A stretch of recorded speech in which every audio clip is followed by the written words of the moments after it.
கொடுத்தல். ஸோ விட்டு கொடுப்பவர்கள் கெட்டு போவதில்லை அப்படின்னு ஒரு இது இருக்கு. ஸோ அதேமாரி ஒவ்வொரு இடத்துலையும் நிறைய இடத்துல நம்ம விட்டு கொடுக்கணும். ஒரு சில இடத்துல விட்டு கொடுக்கக்கூடாது, ஒரு சில இடத்துல விட்டு கொடுக்கணும். ஸோ இப்போ நம்ம ஆரம்பத்துலேருந்து பார்த்தோம் அப்படின்னா நம்ம சின்ன குழந்தையிலேருந்து அந்த குழந்தைத்தனத்தை விட்டு கொடுத்ததுக்கு அப்புறம் தான் ஒரு இளமை பருவத்துக்கு வருவோம்.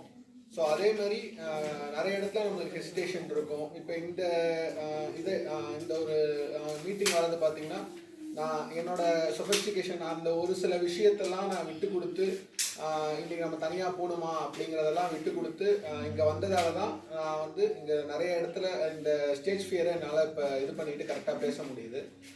ஸோ இந்த மாதிரி விட்டு கொடுக்கறதுங்கிறது ஒவ்வொரு இதுலேயும் இருக்குது. நம்ம ஃபேமிலியிலையும் நம்ம ஒருத்தவங்க ஒரு விஷயம் சொல்கிறாங்க அப்படின்னா அதை விட்டு கொடுத்துட்டு ஏற்றுக்கிறதா இருக்கட்டும். எனக்கு ஒன்று வேணும் அப்படிங்கிறத அடம்பிடிக்கவும் கூடாது.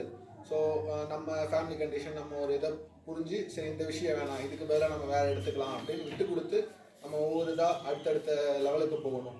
ஸோ இது ஃபேமிலிலையும் இருக்கும், அடுத்தது நம்மளோட கல்யாண வாழ்க்கையிலையும் இருக்கும். ஸோ இந்த மாதிரி விட்டு கொடுக்காம போகிறதால நிறைய நம்ம அதில் ஃபேஸ் பண்ணுற ப்ராப்ளம்ஸும் நிறைய இருக்குது. ஒரு சில இடத்துல பார்த்திங்கன்னா இந்த ஈகோ அந்த விட்டு கொடுக்காம போகிறதுனால நிறைய ஃபேஸ் பண்ணுவோம். நம்ம ஃபேமிலி விஷயத்தில் நம்ம அடுத்த மேரேஜ் லைஃப்லலாம் நிறைய ஃபேஸ் பண்ணுவோம். ஸோ நிறைய விட்டு கொடுக்குறதுங்கிறது இருக்கணும்.